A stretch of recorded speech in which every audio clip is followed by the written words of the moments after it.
أعوذ بالله من الشيطان الرجيم. بسم الله الرحمن الرحيم. ولما توجه تلقاء مدين قال عسى ربي أن يهديني سواء السبيل. ولما ورد ماء مدين وجد عليه أمة من الناس يسقون ووجد من دونهم امرأتين تذودان قال ما خطبكما قالتا لا نسقي حتى يصدر الرعاء وأبونا شيخ كبير فسقى لهما ثم تولى إلى الظل فقال رب إني لما أنزلت إلي من خير فقير.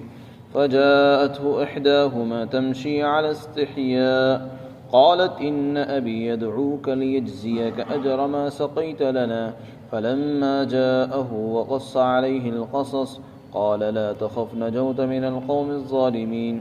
قالت إحداهما يا أبت استأجره إن خير من استأجرت القوي الأمين. قال إني أريد أن أنكحك إحدى ابنتي هاتين على أن تأجرني 8 حجج فإن أتممت 10 فمن عندك وما أريد أن أشق عليك ستجدني إن شاء الله من الصالحين. قال ذلك بيني وبينك أيما الأجلين قضيت فلا عدوان علي والله على ما نقول وكيل. اور جب حضرت موسیٰ علیہ السلام نے مدین کا رخ کیا تو یہ دعا کی، یہ فرمایا کہ مجھے امید ہے کہ میرا رب مجھے سیدھے راستے پر لگا دے گا۔ اور پھر جب مدین کے کنویں پر پہنچے تو وہاں پر لوگوں کی ایک بھیڑ کو انہوں نے پایا جو اپنے جانوروں کو پانی پلا رہے تھے، اور اسی کے پاس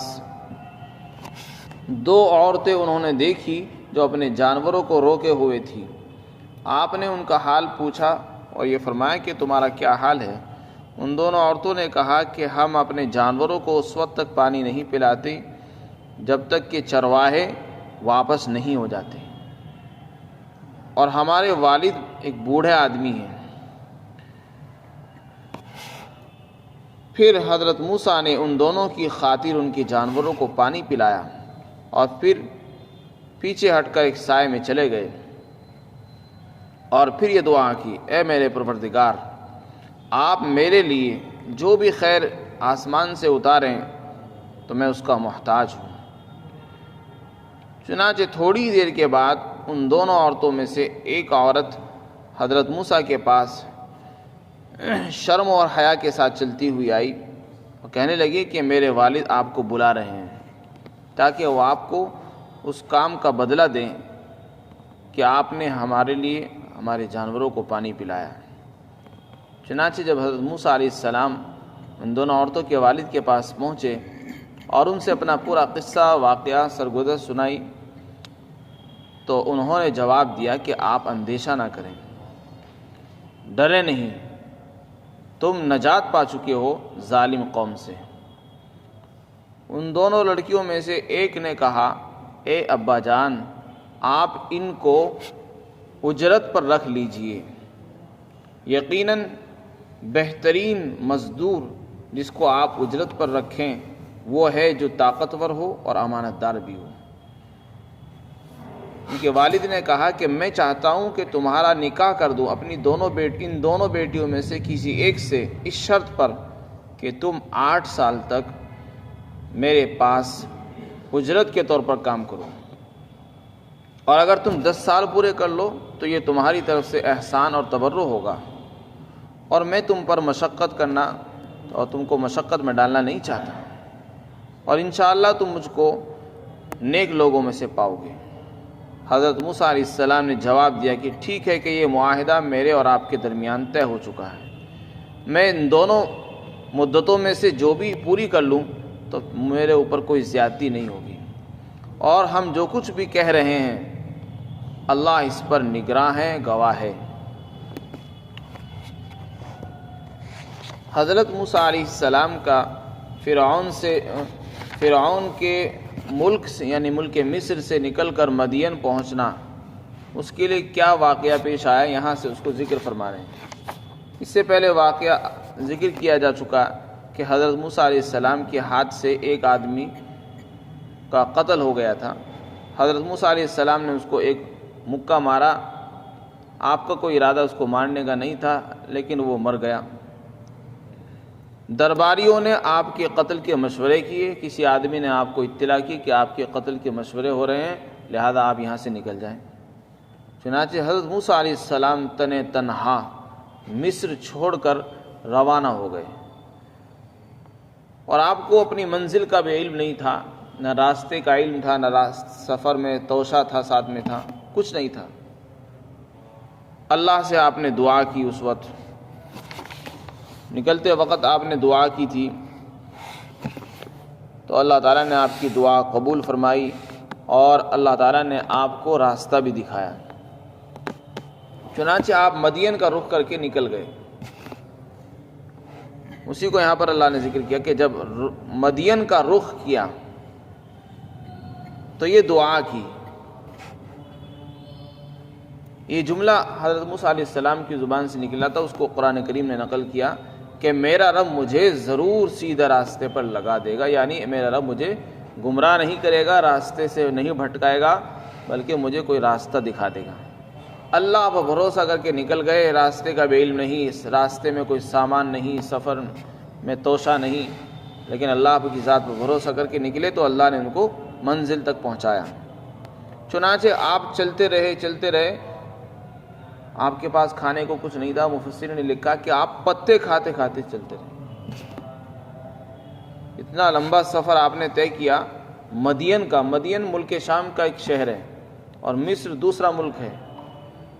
جہاں آپ جا رہے ہیں وہاں مصر فرعون کی حکومت نہیں تھی، فرعون کی حکومت فرعون کے ملک سے وہ الگ تھا۔ تو چنانچہ آپ ایک کنویں کے پاس پہنچے، جہاں بہت سارے لوگوں کا ایک مجمع تھا، بھیڑ تھی، لوگ اپنے اپنے جانوروں کو پانی پلا رہے تھے، جانوروں کو پانی پلا رہے، بکریوں کو پانی پلا رہے ہیں۔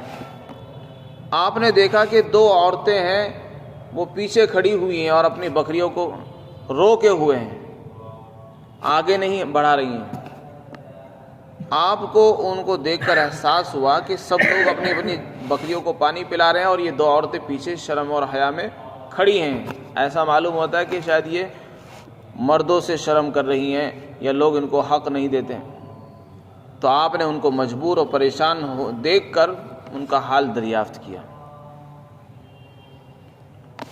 مفسرین نے لکھا ہے کہ آدمی کسی عورت سے بات کر سکتا ہے مجبوری کے اندر، جب کسی کو پریشان دیکھے اور اس کی مدد کی ضرورت ہو، اس کو مدد کی ضرورت ہو اور فتنے کا اندیشہ نہ ہو، تو اس کا حال چال پوچھا جا سکتا ہے۔ تو آپ نے ان دونوں عورتوں سے پوچھا کہ کیا حال ہے، کیا معاملہ ہے، تم اپنے جانوروں کو پانی کیوں نہیں پلاتی؟ تو انہوں نے جواب دیا کہ یہاں پر جب تک چرواہے اپنے اپنے جانوروں کو پانی پلا کر اپنے گھر نہیں جاتے، واپس نہیں ہوتے، اس وقت تک ہم اپنے جانوروں کو پانی نہیں پلاتے۔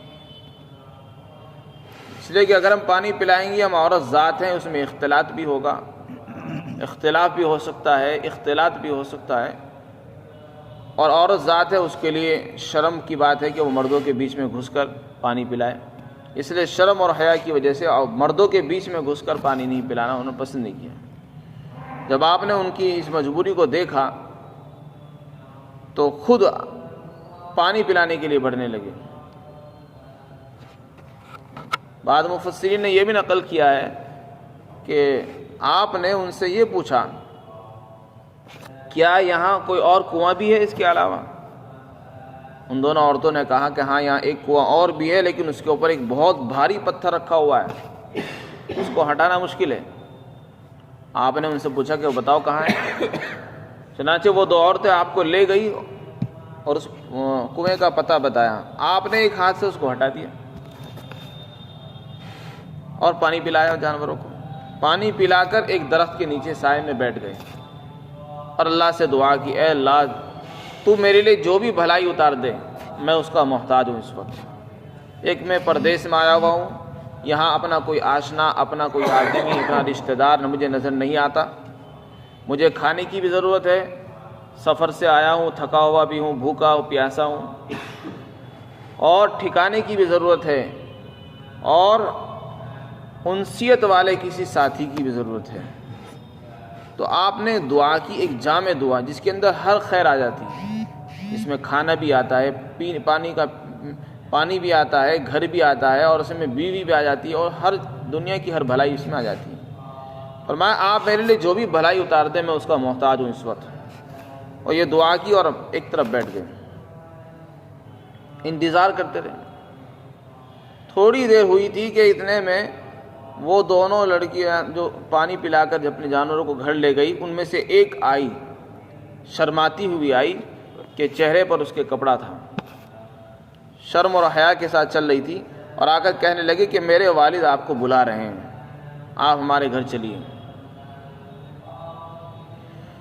تاکہ آپ کو اس عمل کا بدلہ دیں کہ آپ نے ہمارے جانوروں کو پانی پلایا ہماری خاطر، ہمارے اوپر تم نے ایک احسان کیا، اس کا بدلہ تم کو دینا چاہتے ہیں میرے والد، آپ ہمارے گھر پر چلیے۔ حضرت موسیٰ علیہ السلام کی شان کی یہ بات خلاف تھی کہ آپ کسی پر احسان کریں اور پھر اس کا بدلہ لینے کے لیے گھر جائیں، لیکن آپ نے ایسا نہیں کیا، بلکہ یہ سوچا کہ ہو سکتا ہے اللہ کی طرف سے ہی کوئی خیر ہو، اگر میں اس کا انکار کر دوں کہ نہیں میں نہیں جاتا تو یہ اللہ کی خیر کو رد کرنا اور ٹھکرانا ہوگا، ہو سکتا ہے اللہ تعالیٰ ناراض ہو جائیں۔ تو آپ چل دیے، اور جب وہاں پر پہنچے تو ان کے والد سے ملاقات ہوئی، اور ان کے سامنے سارا قصہ سنایا کہ میں اس طریقے سے دوسرے ملک سے بھاگ کر آیا ہوں۔ تو انہوں نے آپ کو تسلی دی، فرمایا کہ آپ اندیشہ نہ کرو، ڈرو نہیں، جس دشمن سے آپ کو اندیشہ تھا اس کی حکومت سے اور اس کے ملک سے، اس کے سرحدوں سے آپ نکل چکے ہو، اب آپ پر کوئی اندیشہ نہیں، اطمینان سے رہو۔ اس کے بعد حضرت موسیٰ علیہ السلام نے جن دو عورتوں کی خاطر پانی پلایا تھا جانوروں کو، ان دونوں عورتوں میں سے ایک بولی کہ اے ابا جان، آپ ان کو مزدوری کے طور پر رکھ لیجئے، اس لیے کہ ہمارا کوئی بھائی نہیں ہے، اور ہم خود ہی جانوروں کو چراتی ہیں اور پانی پینے کے لیے بھی لے جاتی ہیں، ہمیں دشواری ہوتی ہے، اگر ایسے آدمی کو آپ اپنے لیے رکھ لیں گے تو ہمارے لیے کام آسان ہو جائے گا۔ پھر اس عورت نے آپ کی خوبی بیان کی کہ مزدوری کے لیے سب سے بہترین آدمی وہ ہوتا ہے جس کے اندر دو خوبیاں ہوں۔ نمبر ایک کہ وہ طاقتور ہو، یعنی جو کام اس کو سونپا جائے اس کام کو پورا کرنے کی، انجام دینے کی اس میں جسمانی صلاحیت اور طاقتیں ہوں، اور اگر دماغی کام ہو تو دماغی صلاحیت ہو، پڑھنے کا کام ہو تو پڑھنے کی صلاحیت ہو، پڑھانے کا کام ہو پڑھانے کی صلاحیت، استعداد موجود ہو۔ مطلب یہ کہ جو بھی کام اس کے سپرد کیا جائے اس کام کو بہتر طریقے پر انجام دینے کی اس میں قابلیت، اہلیت ہونی چاہیے۔ تو ایک صفت تو انہوں نے یہ بیان کی۔ دوسری صفت بیان کی کہ سب سے بہترین مزدور وہ ہوتا ہے جس کے اندر جو امانت دار بھی ہو، یعنی جو کام سونپا جائے اس کو امانت داری کے ساتھ انجام دے، اس میں خیانت نہ کرے۔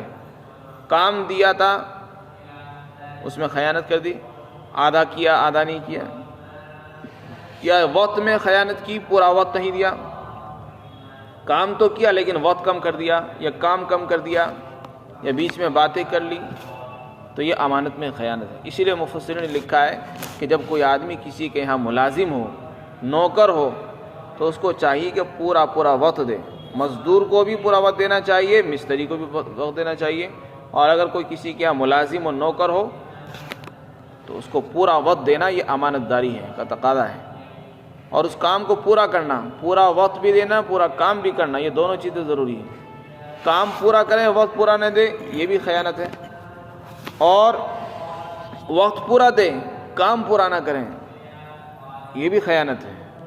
ایک مزدور کو آپ نے اپنے گھر میں رکھا، 9 بجے سے لے کر شام کے 5 بجے تک اس کا وقت ہے، آپ کو وقت تو پورا دے رہا ہے، لیکن بیچ بیچ میں جب مالک اس کو دیکھتا ہے تو کام کرتا ہے، جب مالک نے نظریں ہٹا لی تو باتوں میں مشغول ہو جاتا ہے، اپنے کام میں لگ جاتا ہے، بیٹھ جاتا ہے، آرام کرتا ہے، تو یہ امانت میں خیانت ہے، یہ امانت داری کے خلاف ہے۔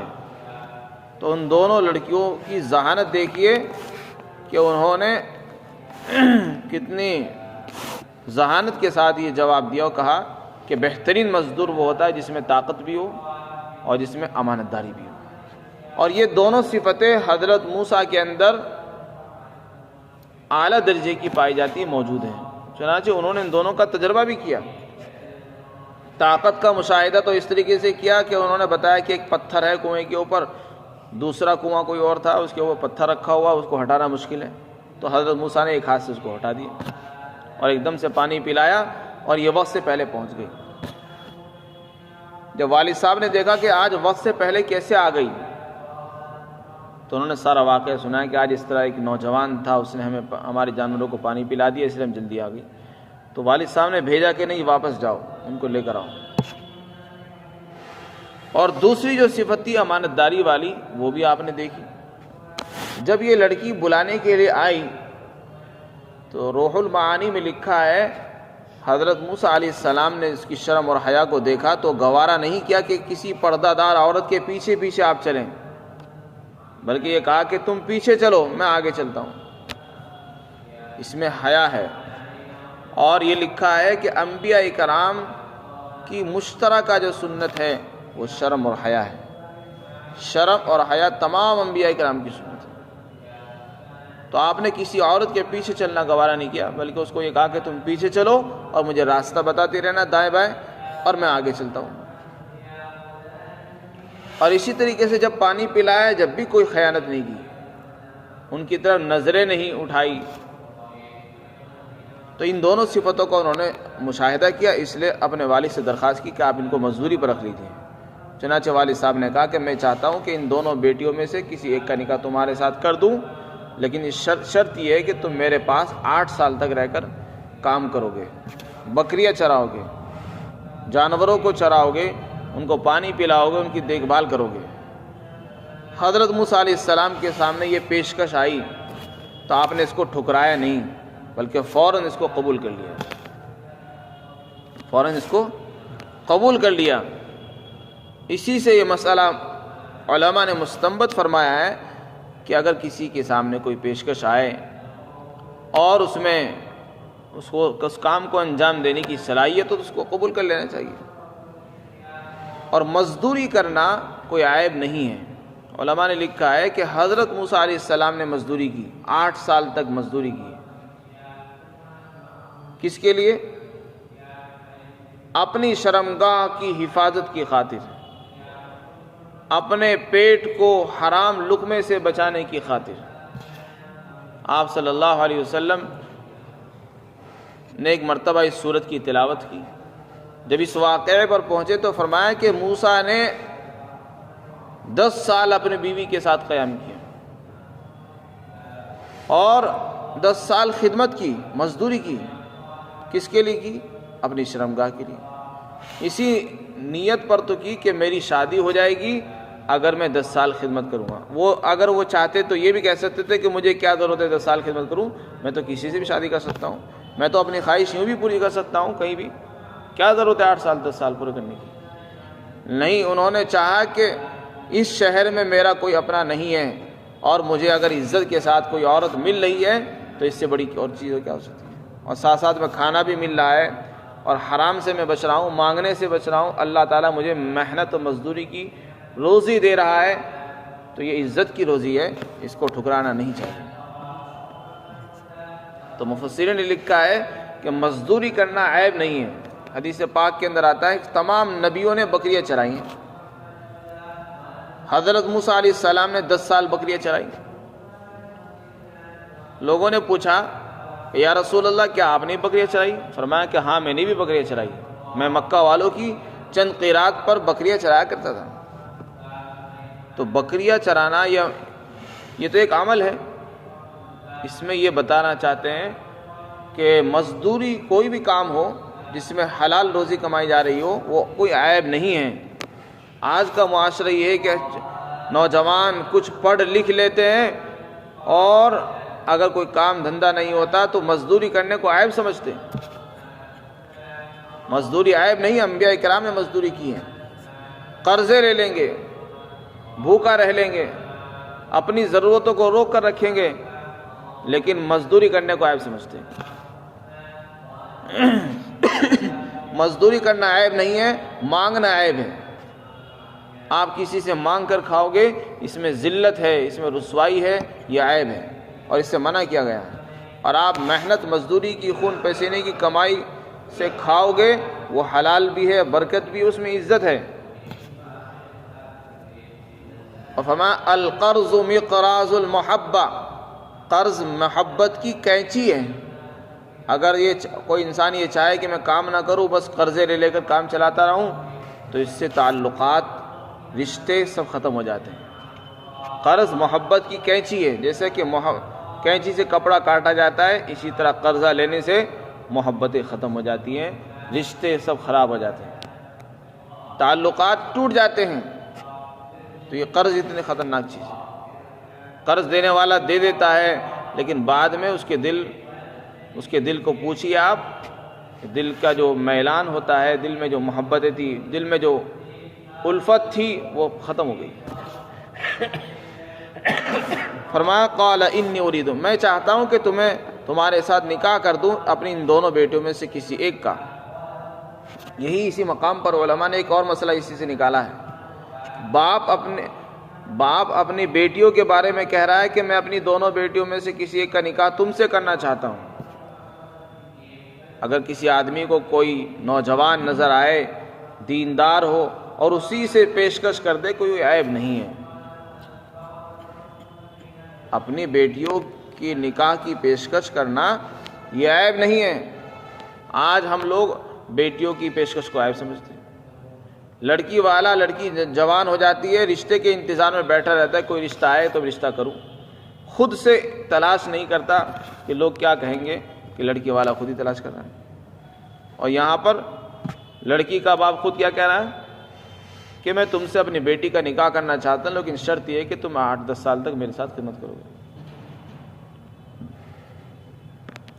قال انی ارید ان انکحک احدی ابنتی ہاتین، میں اپنی دونوں بیٹیوں میں سے کسی ایک کا نکاح کرنا چاہتا ہوں، اس شرط پر کہ تم میری خدمت کرو گے، میرے یہاں اجیر بن کر رہو گے 8 سال تک، اور اگر تم 10 سال پورے کر لو یہ تمہاری طرف سے احسان۔ انہوں نے یہ بھی کہا کہ 8 سال تو ضروری ہے، 10 سال پورے کر لو، یہ تمہارا احسان ہوگا، کرنا چاہو کر لو، نہیں کرو گے تو کوئی زبردستی نہیں ہے، اور میں تم پر مشقت ڈالنا نہیں چاہتا۔ یعنی مشقت کا مطلب یہ ہے کہ میں تم سے کام لوں اور اس کے پیسے نہ دوں، یا جتنا کام بتایا اس سے زیادہ کام لے لوں، یہ مشقت و تکلیف کی بات ہے، میں ایسا کرنا نہیں چاہتا، تم عنقریب مجھے نیک پاؤ گے۔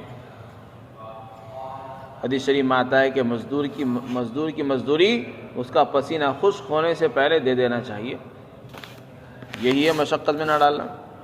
چنانچہ حضرت موسیٰ علیہ السلام نے اس معاہدے کو قبول کر لیا اور فرمایا کہ یہ میرے تو آپ کے درمیان معاہدہ طے ہو چکا ہے، میں 2 مدتوں میں سے جس کو بھی پورا کر لوں، پھر میرے اوپر کوئی زبردستی اور زیادتی نہیں ہونی چاہیے، اور اللہ تعالیٰ اس کو دیکھ رہا ہے، اس پر ہمارے اس معاملے پر گواہ ہے۔ تو یہ قصے جو اللہ تعالیٰ بیان فرماتے ہیں، ان کے اندر بہت سی ہدایتیں اور حکمتیں ہوتی ہیں۔ اسی واقعے کے اندر یہ بھی ہے کہ عورتیں اپنے جانوروں کو پانی پلانے کے لیے باہر جا رہی ہیں۔ یہاں پر یہ بھی مسئلہ نکلتا ہے کہ گھر میں مرد نہیں ہے، یا گھر میں کوئی بھائی نہیں ہے، باپ بوڑھا مریض ہے، تو خواتین کا ضرورت کے لیے باہر نکلنا جائز ہے۔ جیسا کہ یہاں پر وَأَبُونَا شَيْخٌ کبیر، ان دونوں لڑکیوں نے اپنے نکلنے کا عذر بھی پیش کر دیا کہ ہم یہاں جو پانی پلانے کے لیے آئی ہیں، یوں ہی نہیں آئی ہے، ہمارا کوئی ہے نہیں۔ صحیح بات تو یہ ہے، ہمارے جو والد ہیں وہ بہت بوڑھے ہو چکے ہیں، اور ہمارا اس کے علاوہ کوئی اور ہے ہی نہیں، شوہر بھی نہیں ہے اور کوئی بھائی بھی نہیں ہے، اس لیے مجبوری میں ہمیں نکلنا پڑتا ہے۔ تو جب آپ نے ان کی اس بے بسی کو دیکھا تو پانی پلا دیا۔ اس سے معلوم ہوا کہ خواتین اگر ضرورت کے وقت نکلنا چاہے تو ان کو نکلنے کی اجازت ہے، لیکن اگر مرد ہو تو مردوں کو کام کرنا چاہیے، باہر کے کام مردوں کو ہی کرنا چاہیے، خواتین کو باہر کام کے لیے نہیں بھیجنا چاہیے، اور اگر مجبوری کی بات ہو تو وہ خواتین نکل سکتی ہیں۔ اللہ تعالی ہم سب کو عمل کی توفیق عطا فرمائے۔